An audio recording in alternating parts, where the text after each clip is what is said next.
galerinha, vamos dar continuidade agora ao estudo da nossa competência 5. No vídeo 1, no vídeo anterior deste módulo, nós estudamos a sua habilidade 15. Na habilidade 15, nós vimos a necessidade de saber reconhecer como o cenário histórico, o cenário político, o cenário social de modo mais amplo de um tempo, influi, interfere nas obras literárias. Agora nós vamos ver a habilidade 16, que parece um pouco com a habilidade 15, porque também vai querer que nós observemos uma influência que ocorre na obra literária no seu tempo de produção. Qual a diferença, então? Essa influência não é mais do momento histórico, não é mais do momento político, não é mais do momento social. Essa influência é da concepção artística. Então, nós precisaremos entender o que é concepção artística. Vamos ler comigo a habilidade. Vejam, a habilidade 16 exige que o estudante relacione informações sobre concepções artísticas e os procedimentos de construção do texto literário. Muito bem, vamos entender. O que é concepção artística? Como eu concebo a arte? O que eu acho que deve trazer a arte como característica? Eu acho que a arte deve promover o deleite a partir da fantasia? Eu acho que a arte deve ser veículo de denúncia? Eu acho que a arte deve ser uma arte pedagógica que oriente os indivíduos para atitudes, para procedimentos? O que eu entendo que deve ter como característica a arte que eu quero desenvolver? Essa é uma concepção artística. Por exemplo, durante o realismo, o que se entendeu que deveria trazer a arte? O que se entendeu foi que a arte deveria mostrar a realidade como ela é, de forma objetiva, e não criar fantasia, um mundo ideal, um mundo paralelo. Então, a arte realista trazia essa noção, essa concepção de que a arte deve ser veículo do real. E a arte parnasiana? Que concepção tinha a arte parnasiana? Os parnasianos acreditavam que a arte deveria agradar por si mesma, não deveria agradar a partir de certos subterfúgios que eles apontavam para os românticos. Eles acreditavam que a arte deveria agradar por si, porque teria uma perfeição formal e não deixaria que transparecesse em sua expressão o eu do artista. Então, isso é concepção artística. É como os produtores da arte resolvem trabalhar essa arte. Baseados em que princípios? Já os simbolistas acreditavam que a sua arte não deveria jamais revelar o real, que a arte deveria mesmo dar espaço para a revelação do inconsciente, do subconsciente, das questões etéreas, que a arte deveria ser sentida, nunca interpretada objetivamente. E os modernistas do primeiro momento do século XX, o que pensavam? Que a arte deveria mostrar o Brasil como ele era, com o seu homem comum, com o cotidiano do trabalhador, com as nossas riquezas culturais, nosso folclore. E assim, gente, acontece a cada momento. Existe uma concepção. Essa concepção artística, que é abraçada pelos produtores de arte, vai realmente orientar os procedimentos. Por exemplo, se eu sou uma parnasiana e a minha concepção é de que a poesia deve agradar por si só, sem mostrar quem eu sou, sem trazer o sentimentalismo, o subjetivismo, a minha concepção é de que a poesia deve buscar a perfeição formal. Então, se eu penso assim, como eu devo atuar para produzir os meus poemas? O que eu devo fazer para que a arte agrade só por sua beleza particular? Como eu devo proceder? E aí nós falamos que uma certa concepção artística vai ditar os procedimentos que serão usados pelo produtor no momento de construção. Entendido, pessoal?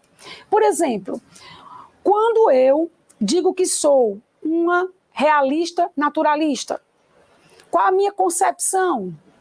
A minha concepção é de que eu vou mostrar a realidade do homem considerando como um animal, como alguém guiado pelo instinto.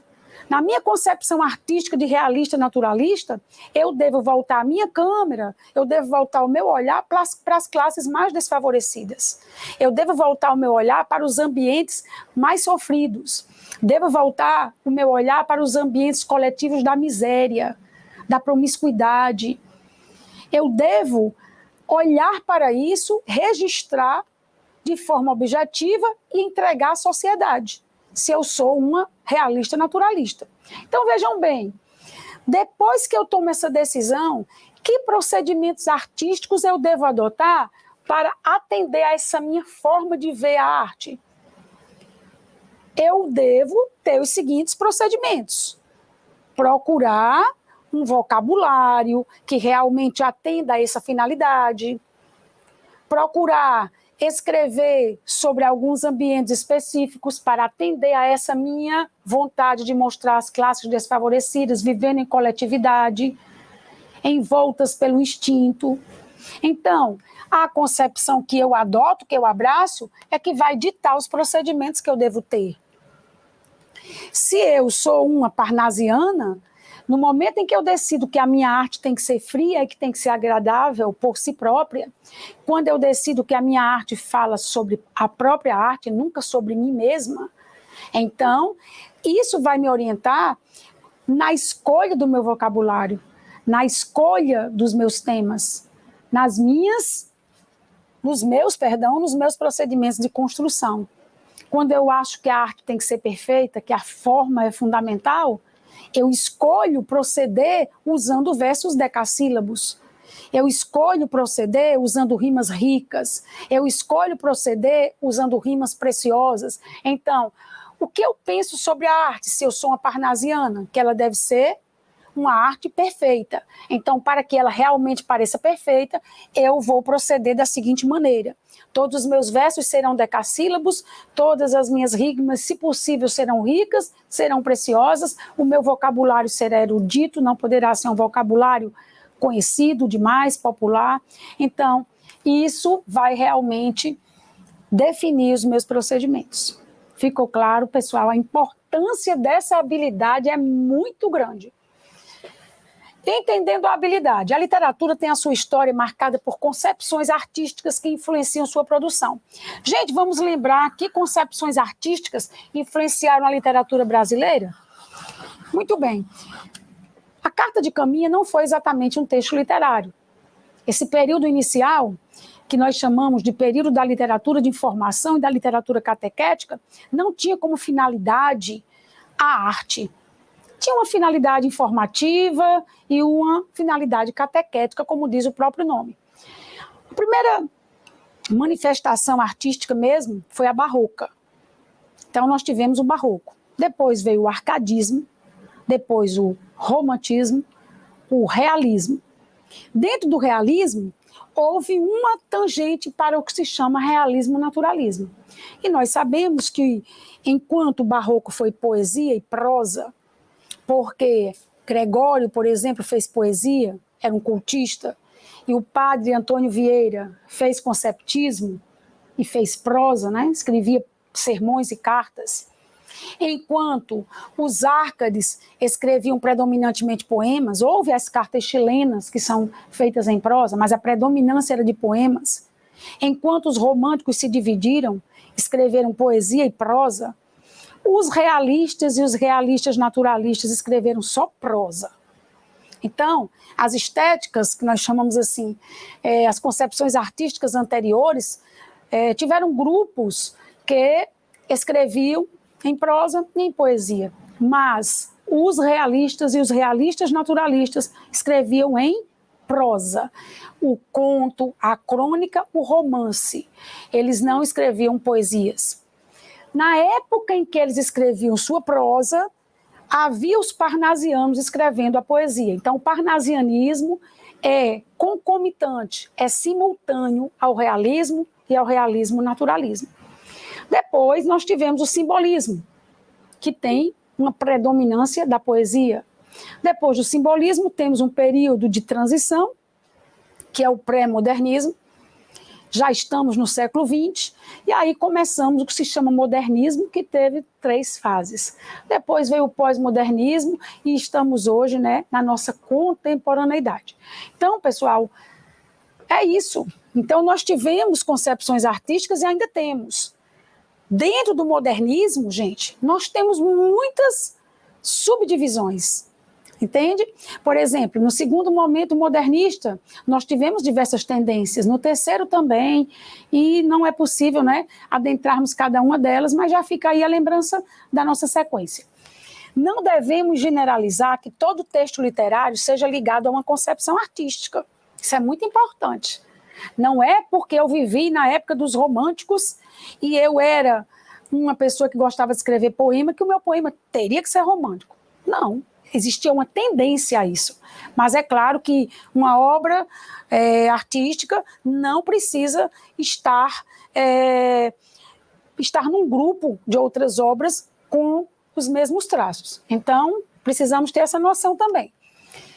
Bem, mas podemos dizer que essa é uma tendência forte na historiografia literária e podemos apontar traços dessas concepções em muitos textos. Então, ficou aí nosso bate-papo inicial sobre a nossa habilidade 16. Vamos prosseguir. Vamos ver aqui a nossa questão número 3. É uma questão, claro, que traz a habilidade 16, tá? Aqui o aluno, a aluna precisa, o estudante precisa saber, perceber que concepções do tempo em que essa arte foi produzida estão presentes nela. Então, nós temos aqui o poema Hípica, de Oswald de Andrade. O nome dele, Oswaldo, mas ele era chamado, pelos conhecidos, pelos amigos, de Oswald. Muito bem, gente. Vamos ver aqui, então, o que a questão me pede. Nós já sabemos que nós não devemos ler o texto sem nem saber para que estamos lendo. Então, prestem bem atenção ao que virá depois. A composição do poema tem influência do cubismo, que é uma vanguarda europeia, e que não foi explorada apenas na literatura. Mas como a nossa habilidade 16 é relativa à literatura, ficaremos com a literatura por hora. O cubismo tem algumas características que você deve conhecer para compreender a presença dessas características no poema Hípica. A literatura cubista, bem como a pintura, a arte, tem como uma de suas principais características a fragmentação.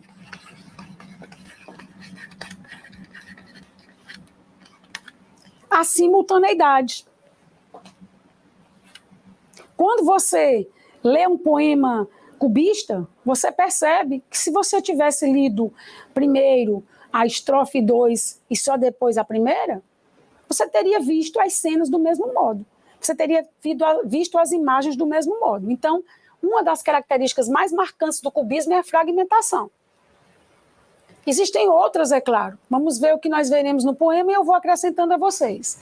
Então, a composição do poema tem influência do cubismo e, no contexto dessa vanguarda, vocês devem lembrar quais são as vanguardas europeias: cubismo, futurismo, impressionismo, expressionismo, surrealismo e dadaísmo. São essas 6 vanguardas.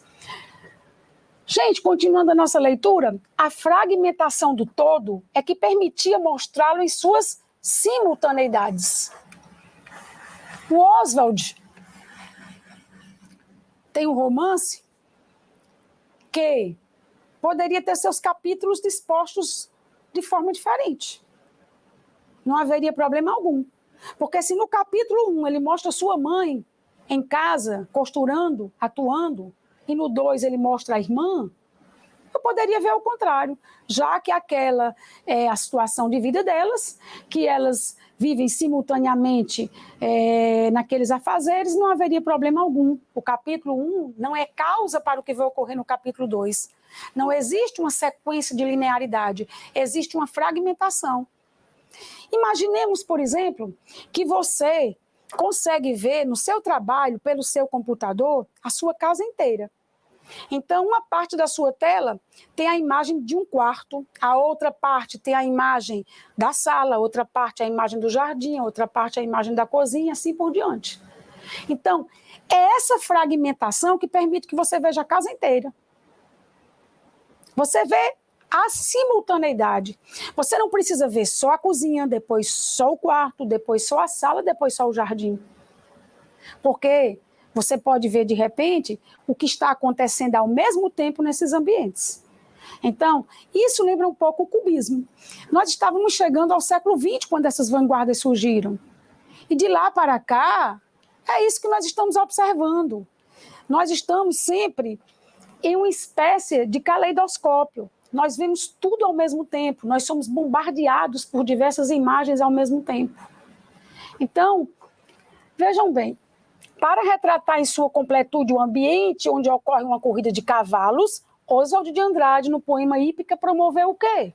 Agora sim, eu já saio daqui entendendo que o esquema é a fragmentação.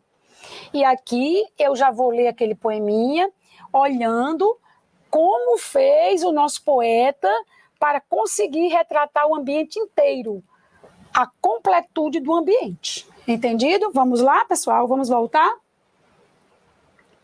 Vamos. Muito bem, gente. Vejamos a questão 3. Eu tenho um poema do Oswald de Andrade, era assim que ele era chamado, embora o nome fosse Osvaldo, e é claro que nós não devemos perder tempo lendo o poema sem saber o que a questão vai exigir de nós. Então, vejamos aqui o seu enunciado. A composição do poema tem influência do cubismo, que é uma das vanguardas europeias. Você sabe que nós temos 6 vanguardas europeias que influenciaram demasiadamente a nossa literatura do começo do século XX, a nossa pintura, a nossa escultura. Então, temos o cubismo, temos o futurismo, temos o impressionismo, o expressionismo, o surrealismo e o dadaísmo. Então, o cubismo influenciou bastante o Oswald. Vejam bem, a composição do poema tem influência do cubismo e, no contexto dessa vanguarda, a fragmentação do todo é que permitia mostrá-lo em suas simultaneidades. Imaginem vocês que estejam no trabalho diante da sua tela de computador e, por causa de um sistema eletrônico, graças a ele, vocês consigam ver a casa de vocês inteira. Vocês veem a sala, veem a cozinha, veem a varanda, veem o quarto, veem um filho brincando em um dos ambientes da casa. Você vê tudo ao mesmo tempo. Era mais ou menos isso. Você vendo todos os compartimentos de sua casa, você está vendo a casa inteira. Então, com o cubismo, há uma fragmentação que permite mostrar tudo ao mesmo tempo, simultaneidades, concomitâncias. Então, é pela fragmentação que nós chegamos ao todo, à completude. Parece paradoxal, né? Mas ficou claro. Bem, então, há uma corrida de cavalos e o poeta, neste poema, promoveu o quê? Vamos lá, vamos voltar aqui um pouquinho. Vamos ver. O nome do poema é Hípica e ele diz: saltos recordes, cavalos da penha, correm jockeys de Higienópolis. Observe que nesses 3 primeiros versos nós temos um ambiente. Nós temos cavalos, jockeys em um ambiente. Agora nós temos um outro ambiente, simultâneo. Vejam, os magnatas, as meninas e a orquestra toca chá na sala de coquetéis. Então nós temos aqui 2 ambientes mostrados simultaneamente. Ele sai de um e passa imediatamente para o outro. Observe também que nós temos alguns versos que não contêm verbos, são versos nominais. Observe a velocidade com que o cenário é mostrado. Aqui também nós temos 4 versos e em apenas um deles nós temos um verbo. Então, no primeiro caso, com 3 versos, versos nominais 2 vezes. E aqui, com 4 versos, versos nominais 3 vezes. Essa é uma das características do início do nosso modernismo, que foi bastante irreverente. Temos sim uma fragmentação e terminamos vendo o jockey inteiro, né? O clube, vamos dizer assim. Então, eu tenho pessoas no ambiente 2. Quem são essas pessoas? Magnatas e meninos. O que será cada menina dessas? Eu entendi que meninas são mulheres jovens, estão com magnatas. Não importa a idade do homem, importa a sua posse. Eles são riquíssimos, magnatas. E quem os acompanha são meninas. Então aqui existe uma certa ironia. Observem bem. A orquestra toca chá, que é um tipo de música, né? E na sala de coquetéis tudo isso acontece. Muito bem.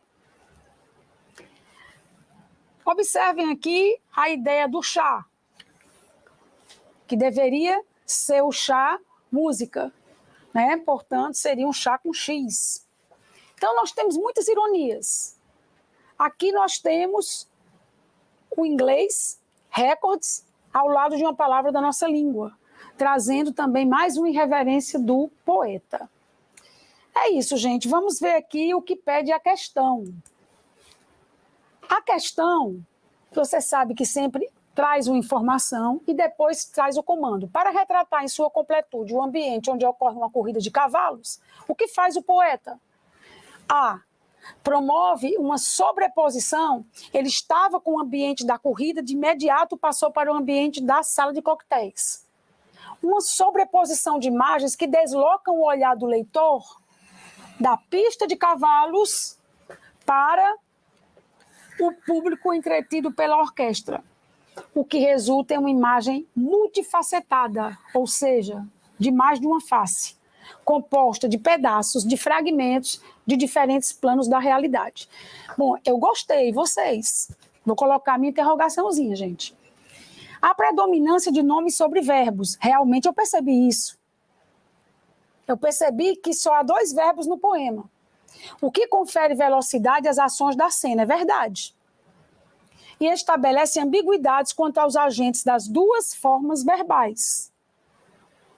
Mesmo que isso aconteça, não é isso que faz o Oswald conseguir mostrar cenas simultâneas.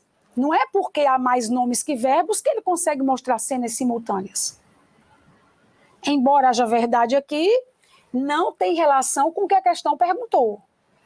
A pergunta foi, para retratar o ambiente completo do Jockey Club, tá bem? O que fez o Oswald? Aí você vai responder, usou mais nomes que verbos? Não. Ele trabalhou com 2 ambientes ao mesmo tempo. Mudou de um para o outro de imediato. Então, esse B está fora. O uso do vocábulo chá em contexto em que poderia ser substituído por seu homônimo chá. Realmente, eu até comentei. É verdade, mas não é por isso que ele conseguiu mostrar 2 ambientes ao mesmo tempo. D. O uso de versos nominais. Com certeza usou. Brancos e livres. O que é isso, Rita C? Livres são versos que não têm a mesma quantidade de sílabas métricas. O primeiro pode ter 4 sílabas métricas, o outro pode ter 5, o outro pode ter 6. A quantidade de sílabas métricas varia. E brancos são versos que não têm rima. Verdade? Essa é mais uma irreverência do modernismo. E a descrição dinâmica da cena, com certeza. Mas o que tem a ver a escolha do tipo de verso com ele conseguir mostrar mais de um ambiente ao mesmo tempo? Nada. Fora. Muito bem. O sincretismo, que é isso, turma? É a mistura. O sincretismo de termos de diferentes idiomas, com o emprego de vocábulos vernáculos. O que é isso, Rita C? Vocábulos da nossa língua mesmo e de estrangeirismo. O sincretismo de termos de diferentes idiomas existiu? Existiu saltos recordes. Existiu uma mistura de termos de diferentes idiomas, português e inglês, com o emprego de vocábulos do português, vernáculos e de estrangeirismos, que é o records. Verdade, mas não é isso que faz o Oswald conseguir mostrar dois ambientes. É simplesmente o fato de ele ter mostrado um rapidamente e já ter mudado para o outro, sem que os elementos citados aqui tenham interferido para que isso ocorresse.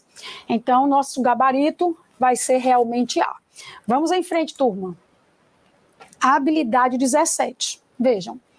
Reconhecer a presença de valores sociais e humanos.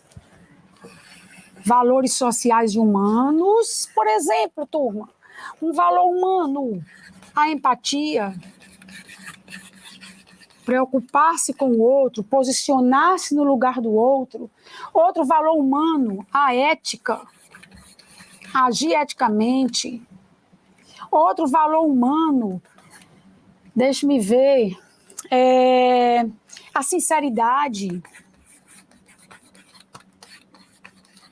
a solidariedade e tantos outros. Um valor social, pessoal, o direito, né, a busca do sustento, do próprio sustento. O homem deve ter esse valor, deve ter isso como princípio, sustentar-se. Então, o que é valor e o que é... Desculpem, o que é valor social e o que é valor humano? Então, estão aí alguns exemplos. Atualizáveis, o que significa isso, pessoal? Que não morrem, se transformam. Não morrem, se transformam, se atualizam, vão se alterando ao longo do tempo. As noções vão se alterando. E permanentes, quer dizer que não se acabam. Dentro da literatura brasileira. Patrimônio literário nacional. Você é capaz de perceber algum valor social, algum valor humano que foram explorados na obra de Castro Alves no século XIX e que foram também explorados na obra de Lima Barreto no século XX? Você é capaz de ver algo que permaneceu, um valor social ou humano, e que se atualizou também? A honestidade era vista de modo um pouco diferente na obra de Castro Alves, de como é vista na obra de Lima Barreto. Então, é a questão da atualização e da permanência. Entendendo a habilidade, vamos ler juntos. Os valores humanos são normas de conduta que podem determinar decisões importantes e garantir que a convivência entre as pessoas seja pacífica, ética, justa. O valor humano, turma, realmente pode ou não pode determinar uma decisão? Imagine que eu ganhe R$2.000 e há alguém que não ganhe nada. E eu resolva, por empatia, por solidariedade, por altruísmo, dividir o trabalho com essa pessoa para que ela ganhe 1.000, não morra de fome, e eu ganhe 1.000 também. Esse é um valor humano do altruísmo, da solidariedade, que determinou a minha decisão. Então, é isso que significa que o valor humano vai ditar normas de comportamento e vai garantir que a convivência entre as pessoas seja pacífica, ética, justa. Não é isso? Os valores são construídos socialmente e norteiam princípios que devem direcionar a vida humana. Já os valores sociais norteiam a convivência social. É isso, minha gente. Que a nossa habilidade está bem clara. Vamos prosseguir? Última questão do nosso módulo 4. Aqui eu tenho considerações, né, sobre navio negreiro. Não sei para que vou ler esse texto, por isso eu vou primeiramente observar o enunciado da questão. E ela diz... Deixe-me ver. Vamos voltar um pouco. Está aqui no finzinho. Está aqui, gente. Comprova de modo marcante essa afirmação. Gente, agora realmente eu vou ter que ler a afirmação primeiro, né? Então, encontrei o comando da questão. E agora, para que eu saiba do que se trata, eu preciso realmente olhar que a afirmação foi feita aqui em cima. Vamos reler. Então, aliás, vamos ler tudo. Navio Negreiro é um dos mais conhecidos poemas da literatura brasileira. 18 anos depois da promulgação da Lei Eusébio de Queiroz, Castro Alves o escreveu em 1868. A proibição do tráfico de escravos pela lei não fora de tudo obedecida. E o poeta, indignado com o sofrimento dessas pessoas, olha um valor humano, gente, olha um valor social também, denunciou-o em versos altissonantes, versos grandiosos. Mas o poeta baiano não foi o único a se incomodar com injustiças em nosso país. Ou seja, essa preocupação com as injustiças é um valor atualizável e permanente. Essa preocupação é um traço que sempre se renovou em nossa literatura, ainda bem, não é, pessoal? Antes e depois do Poeta dos Escravos. Comprova de modo marcante essa afirmação de que essa preocupação com a injustiça não desapareceu da nossa obra literária, continua ocorrendo. Como nós vamos comprovar? Vamos ver agora a nossa questão, tendo lido o que é preciso, né? Vejamos. A obra de Álvares de Azevedo, escrita durante o romantismo e marcada por forte visão crítica, não. A obra de Aloysio de Azevedo era uma obra subjetivista em excesso. Era uma obra do mal do século. Não tinha essa preocupação com o social. E ela é anterior à de Castro Alves. Vamos ver o B. A obra de Lima Barreto, poeta carioca que retratou a vida de habitantes do subúrbio de sua cidade e ironizou os desmandos do poder no país, gostei. Lima Barreto escreveu, por exemplo, Clara dos Anjos. E em Clara dos Anjos ele retrata uma grande injustiça. Então, ele tem uma preocupação com mostrar o desrespeito a valores humanos e sociais em sua obra. A obra de Clarice Lispector, voltada para o comportamento de grupos economicamente desfavorecidos, não. Clarice fez obra intimista.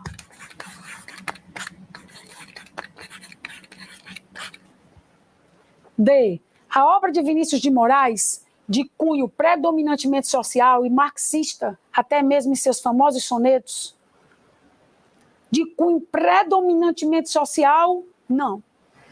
Teve ou não teve o Vinícius de Moraes alguma obra de cunho social? Sim. Vinícius escreveu O Operário em Construção, que é um dos poemas mais bonitos da nossa literatura. Mas, e é marxista, né? Mas eu não posso dizer que a obra dele é predominantemente social. A obra de Vinícius é predominantemente lírica. Ele é famoso por seus sonetos de amor. Então, essa aqui também não é correta. A obra de Cecília Meirelles, que concentrava suas atenções principalmente em aspectos externos e objetivos do cotidiano social, não. A professora Cecília Meirelles tinha obras escritas para um público infantil, tinha muitas crônicas, tinha poemas também, poemas intimistas, poemas em que ela falava da tristeza, da angústia, do envelhecimento, da falta de alegria. Então, não é verdade que ela era atenta a aspectos externos e objetivos. Então, temos um equívoco. Cecília Meirelles é uma poeta do íntimo, do subjetivo, e também uma cronista muito voltada para aspectos humanizados, para as questões do particular, do ser. Ela não se caracterizou em sua literatura como escritora de aspectos externos e objetivos do cotidiano social. Vamos ver, então. Eliminamos D, eliminamos E, eliminamos C, gostamos do B e aqui nem distratores tivemos. Vamos encerrar, então, o nosso módulo 4 e em breve nos encontraremos para o estudo do módulo 6. Até breve, gente!